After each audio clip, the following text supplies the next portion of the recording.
各位朋友，大家好，我是杨景明。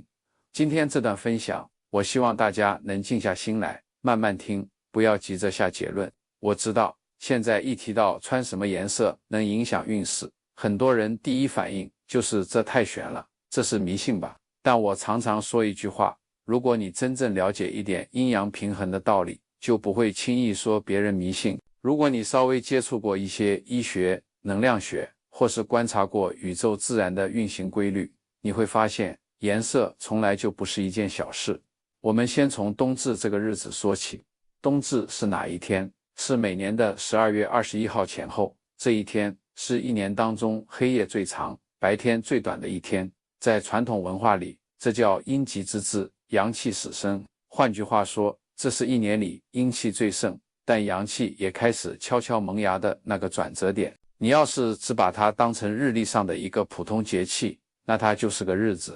但你要是把它看作天地能量交接般的一个关键关口，那它的意义就完全不同了。旧的一轮气运走到尾声，新的一轮气运正要开始接棒。在这个节骨眼上，你做的选择，你的状态，就像在一个放大镜下面，会被自然的力量所关注和影响。我接触传统文化和人生体悟几十年，看人看事，发现很多人一整年感觉不顺，根源往往不是在命运多么不好，而是在类似冬至这样的关键节点上站错了位置，用错了方法，甚至穿错了颜色。所以在讲具体穿什么之前，我们得先明白一个最基础的道理：颜色到底是什么？颜色是光的显现，而光就是能量。我们老祖宗讲的五行，金、木、水、火、土，听起来抽象，但其实一点也不虚。它就体现在你每天吃的食物、所处的环境、穿的衣服颜色里。比如说黄色，它对应的五行是土；红色对应的五行是火。冬至之前阴气重，寒气盛，冬至一过，阳气虽然微弱，但开始回升。这个节骨眼上最怕什么？最怕外界的寒气把体内那点刚刚萌生的阳气给锁住，让它生发不起来。所以我今天要跟大家聊的根本不是衣服时尚不时尚，好看不好看，而是你这个人在冬至这个特殊的能量转换点上，到底适合借助哪一种颜色的能量来帮自己把气接好接顺，为即将到来的2026年铺好的一步路。我们先来说说黄色。黄色在五行里属土，对应的是我们的脾胃，代表的是稳定、承载、孕育和扎根的力量。那么什么样的人在冬至这一天最需要这种沉下来的能量呢？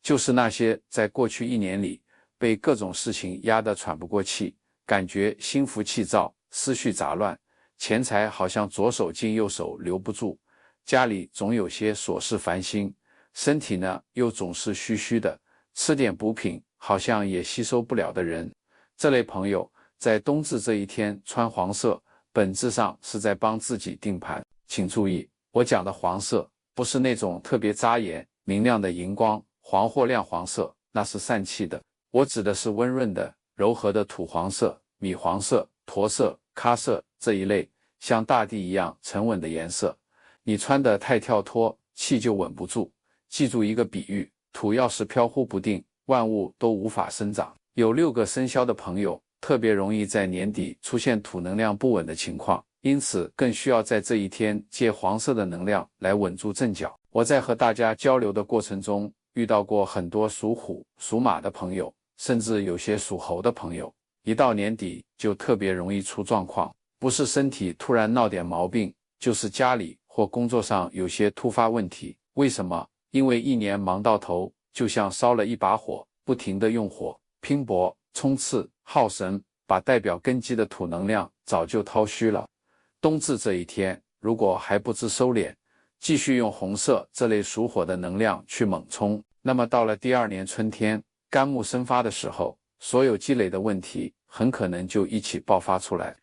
所以我常常劝这类朋友，冬至那天不要乱进补，不要安排剧烈运动或过度兴奋的活动。首先要做的是稳。稳什么？稳定你的脾胃，安定你的心神，养护你的根基。黄色在这个时候就是你的根。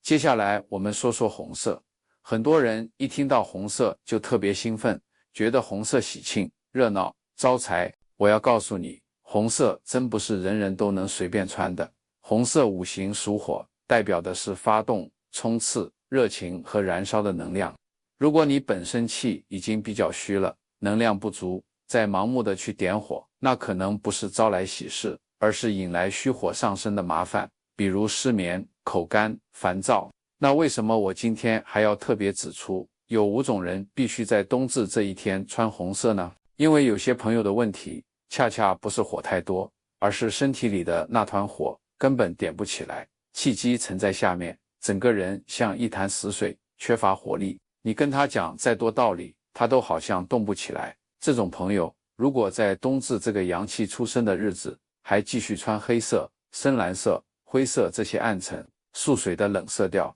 那就相当于把刚刚萌动的那一点阳气给压抑住了。接下来一整年可能都感觉阳气生发无力，提不起劲。我这句话说得很认真，冬至这一天可以说是一年当中唯一一个点火而不容易伤及身体根本的日子，前提是你这个人真的缺火。这里说的缺火，不是指你脾气大不大，而是指你生命动能的那把火，行动力的那把火快要熄灭了，或者根本不旺。肯定会有朋友问，杨老师，那我只要在冬至当天穿对了颜色，是不是接下来一年就万事大吉，一路顺风了？我告诉你，不是的。指望穿一天衣服就解决所有问题，那是不现实的。冬至只是一个开关，是你为2026年这个新的能量周期按下的第一个启动键。所以我今天这番话不是讲给只想图个热闹、讨个口彩的朋友听的，是讲给那些真正愿意为自己的人生状态负起责任、愿意主动调整的朋友听的。接下来我会逐一的清清楚楚的告诉大家，到底是哪6个生肖的朋友在冬至这一天穿黄色会特别受益。我不仅要告诉你穿，更要跟你讲明白为什么穿，以及穿的时候要注意避开什么误区。你们记住，我前面讲的这些只是把门推开，让你看到里面有东西，真正重要的具体该怎么做的内容都在后面，等你全部听完，再决定要不要在这个冬至为自己的人生换一个不一样的起点。我们接着往下说。刚才我们讲到，冬至是天地能量交接的开关，是承上启下的关键点。很多人一生的运势起伏，其实不是输在不够努力，而是输在几个像冬至这样的关键节点上，没有顺着天地自然的节奏去走。颜色只是我们能看到、能用到的最表层的一个工具，但它背后连接着的是深厚的五行能量之气。现在我就把这里面的道理慢慢给大家讲透彻。我们先来聊聊适合在冬至这一天穿黄色的6个生肖。大家听的时候，不要光是对照生肖，更要用心感受一下自己过去这一年的整体状态。生肖是一个参考的框架，但真正决定你能不能接受到这份能量滋养的，是你当下的气和状态。第一个是属牛的朋友。属牛的朋友，地支为丑，五行本就是属土的，看起来好像跟黄色是天生一对，特别合，但恰恰是属牛的人最容易出现土的能量在背后被严重消耗的情况。为什么呢？因为牛的秉性就是勤劳、忍耐、默默付出，一辈子都在扛事情。问题就出在这里，扛得太久，付出的太多，就像大地被过度耕种而不休养，代表根基的土能量就被掏虚了。冬至这一天，属牛的朋友穿黄色，主要目的不是为了立刻招财，而是为了补本，把根本稳固好了，元气恢复了，财富和好运才能留得住。如果你是属牛的朋友，这一天在穿着上选择柔和稳重的黄色系，颜色质感温润一些，这本身就是在向天地自然释放一个信号，我新的一年要先把自己的根基养护扎实。第二个是属龙的朋友。属龙的朋友常常给人感觉气场强大，风光体面，但他们内在最怕的就是能量失衡。龙在地支为辰，五行属土，但内部藏有水的能量。这种特质使得属龙的人一旦气机紊乱，就容易出现上下不通的情况，想法很多，在头上盘旋，但肾水不足或脾胃运化不好，承接不住。很多属龙的朋友最典型的问题就是思虑过重，睡眠质量不高，外表看起来很有魄力，但身体内部可能已经有点虚了。冬至是全年水气最重的时刻，如果属龙的朋友这天还继续穿黑色、深蓝这些属水的冷色，很容易让过重的水寒之气郁闭在体内，导致来年春天脾胃不和、关节不适、情绪波动。黄色在这个时候对于属龙的朋友来说起到的是定中宫的作用，你不用穿一身黄，只要在内搭围巾或者靠近心口、腹部的位置有一些黄色的元素，就已经在帮助自己稳定核心的气场了。第三个是属羊的朋友，属羊的朋友心地通常比较柔软善良，这是优点，但也容易导致一个现象，气容易散。心软不是坏事，但气一散，就像聚宝盆有了裂缝，什么好运和财富都容易流失。第四个是属狗的朋友，属狗的朋友最容易陷入的一个局面就是责任感过度，从到什么程度呢？往往是别人不愿做的事他去做，别人不想扛的责任他去扛，时间一长，代表承载的土被压得喘不过气，而代表行动力的火又因为过度耗损而升不起来，人就会变得特别疲惫，性格也可能显得固执。我常跟属狗的朋友讲，你不是天生劳碌命，是太习惯于什么事都自己扛，不会把压力分散出去。冬至这一天，属狗的朋友穿黄色是一种泄压和归位，让属土的黄色能量帮助你把过度承载的压力卸掉一些，让土回到它本该处于的稳定平衡的位置，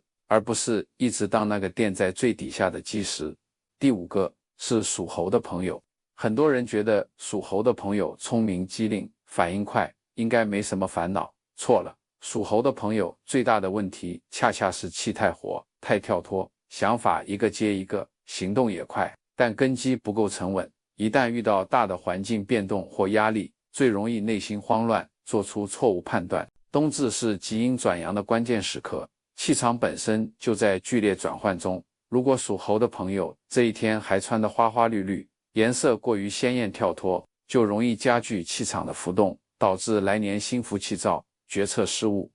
黄色对于属猴的朋友来说，扮演的是刹车和稳定器的角色。第六个是属猪的朋友，属猪的朋友看上去通常比较有福气，性情随和，但他们最需要注意的一点是，容易陷入懒散的惯性，不是不努力，而是容易随波逐流，被环境推着走。一旦所处的环境能量低迷，整个人就容易跟着它下去，缺乏主动改变的冲劲。冬至这一天，属猪的朋友运用黄色的能量，是一种温和的提醒和锚定，用属土的黄色来平衡一下过旺或过多的水性，提醒自己该收心、该聚焦、该扎根了。土的能量一稳，人就不容易在外界环境的起伏中迷失方向，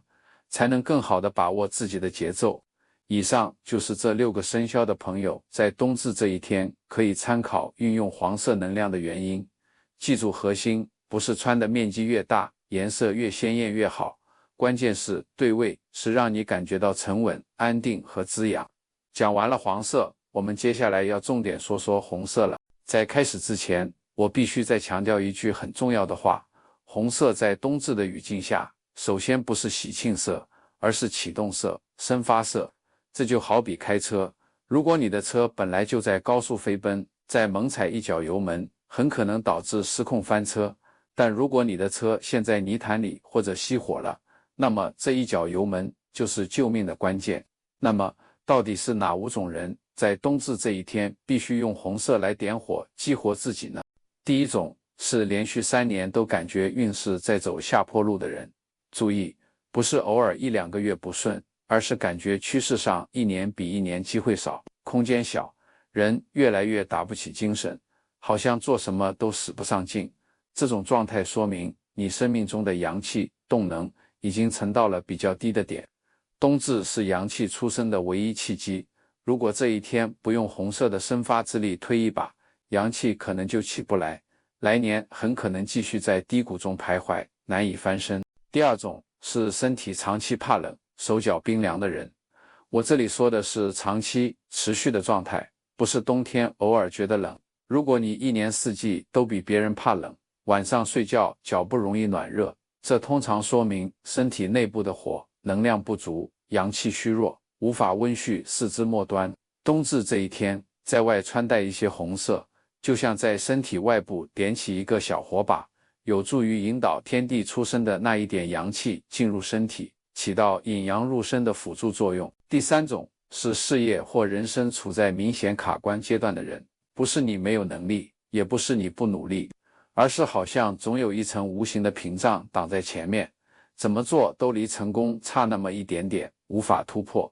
红色在冬至这一天，对于这类朋友来说，是一种破关的能量，它破的未必是外在的具体障碍，更多的是你内心那种不敢再往前一步，怀疑自己的无形气质，用红色的火性冲开那份犹豫和停滞。第四种是做决定总是反复犹豫、过度拖延的人，事情来了，反复思量，好不容易想清楚了，又拖延着不去执行，眼睁睁看着机会溜走。这种状态往往是心阳不足，推动力不够。红色在冬至这一天可以帮助提升心火，让那股决定和行动的气往上走，帮你定下心，推动你去执行。第五种是长期情绪低沉，对什么都提不起兴趣，感觉生活乏味的人。这种人其实很危险，因为这不是身体上明确的病痛，而是心火几乎熄灭的状态，是一种能量上的低迷。那么红色该怎么穿呢？记住，不是越红越艳越好，选择正红、酒红、砖红等显得温暖不刺眼的红色，最好是贴身的衣物，比如内衣、袜子、围巾或者一件内搭的毛衣。关键是要让你自己感觉到温暖和提振，而不是为了张扬显眼。你穿红色，首先是给自己看的，是给自己内心注入一份活力和信心。讲到这儿，你可能已经发现了其中的奥妙。黄色和红色，一个主稳，一个主动，一个是深扎根系的根本，一个是破土而出的嫩芽。冬至这一天，你选择穿什么颜色，本质上不是在挑选一件衣服的款式，而是在为你2026年的整体能量走向做出第一个清晰的选择和设定。刚才我们详细分析了适合黄色和红色的人群，现在我要讲一个很多人最容易忽略但却极其关键的问题：有没有人在冬至这一天既不适合穿黄色，也不适合穿红色？答案是有，而且不在少数。第一种是刚刚动过大手术，或者大病初愈，正处于精心恢复期的人。这个阶段，身体的气血正在非常精密和脆弱地进行重建与平衡，最忌讳外来的强能量刺激。红色的发动能量会促使气血往外、往上走，干扰修复。黄色的稳固能量虽然听起来好，但也可能让正在流动重建的气机过早，聚在某处，不利于全身整体的疏通。这类朋友，冬至这一天最好的选择是米白色、浅咖色、淡灰色等非常中性的颜色，让身体在一个平和、安静的能量场中，自己慢慢完成接气和修复的过程。第二种是情绪长期处于暴躁、易怒状态的人。我指的不是偶尔发脾气，而是那种像火药桶一样一点就着，小事也能引发大怒火的状态。这种人本身肝火旺，心火亢，身体里的火能量已经不受控制的偏亢了。第三种是正在处理重大是非、官司、纠纷或复杂人事矛盾的人。当一个人身处是非漩涡，自身的气场本身就是不稳定、不干净的，充满了对抗和混乱的能量。这个时候最怕显眼和招摇。红色能量强，过于显眼，容易把是非矛盾激化，推到更公开、更激烈的层面。黄色虽然稳，但也容易把更多的责任和焦点吸附到自己身上，难以脱身。冬至这一天，对于这类朋友来说，低调和收敛是保全自身、避免事态扩大的智慧。穿着上应选择深色、不引人注目的颜色。我讲到这里，希望大家能明白一件事：颜色这个工具本身没有绝对的好坏，它就像药方，关键是对症。真正重要的不是你用了多厉害的方法，而是你有没有清晰地了解自己当下的状态，并且顺应天时的节奏去使用这些方法。现在我们把冬至这一天除了穿衣之外，最后3件必须配合做好的事情讲清楚。这3件事和你穿对颜色结合起来，才能真正稳稳地接住2026年的第一口生气，开一个好头。第一件事，冬至当天尽量不要急着做重大的决定或签订重要的合同。无论你穿的是黄色还是红色，这一天核心是接气和调频，而不是输出和拍板。很多朋友一穿上红色，感觉精神一振，立刻就想谈成大项目，这是大忌。出生的阳气就像小火苗，还没稳定，你猛地一扇风，可能不是让它更旺，而是把它扑灭，或者烧到不该烧的地方，事后容易后悔。第二件事，冬至这一天的饮食要讲究收和藏，而不是补和盛。冬至不是盲目进补大鱼大肉的日子，尤其是晚上。你穿黄色是在稳脾胃，你穿红色是在点阳火。如果饮食在肥甘厚味，大量进补，就等于在脾胃这个土上又堆了太多杂物，或者在那点火苗上浇了油，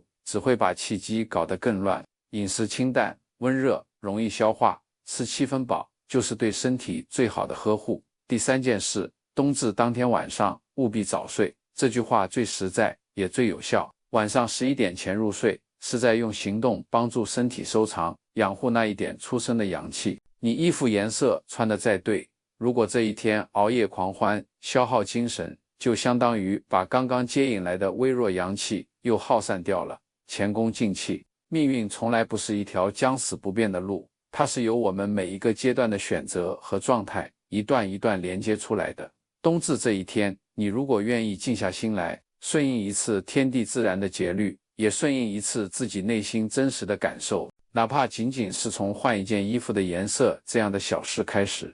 你都是在向天地也向自己宣告，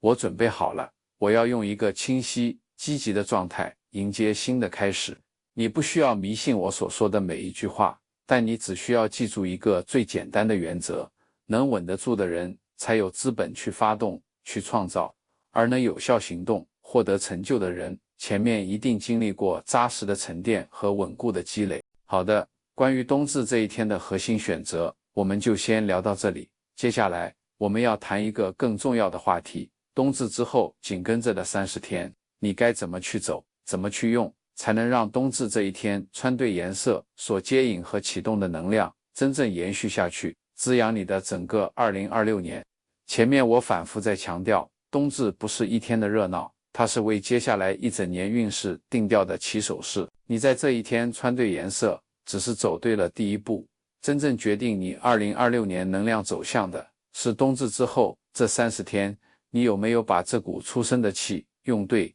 养好。我先讲一个大原则，适用于冬至之后整整30天，所有事情宁可慢半拍，也千万不要抢一步。为什么？因为出生的阳气就像刚刚破土而出的小嫩芽，非常娇嫩，充满希望，但也很脆弱。你心急，想着拔苗助长，看起来是在帮它，实际上是在伤害它根本的生长力。具体来说，有3件事需要你特别注意。第一件事，冬至过后头7天尽量少说话。我知道这听起来有点不近人情，但这7天是你体内气机随着天地之气重新排列定位的关键时期。你说的越多，尤其是一些争辩、抱怨、解释性的话语，你的心念就动得越多越杂。第二件事，冬至过后15天左右是一个很好的整理旧账的时期。我这里说的旧账，不是让你去跟人算经济账，而是清理你生活中那些旧的不再需要的东西。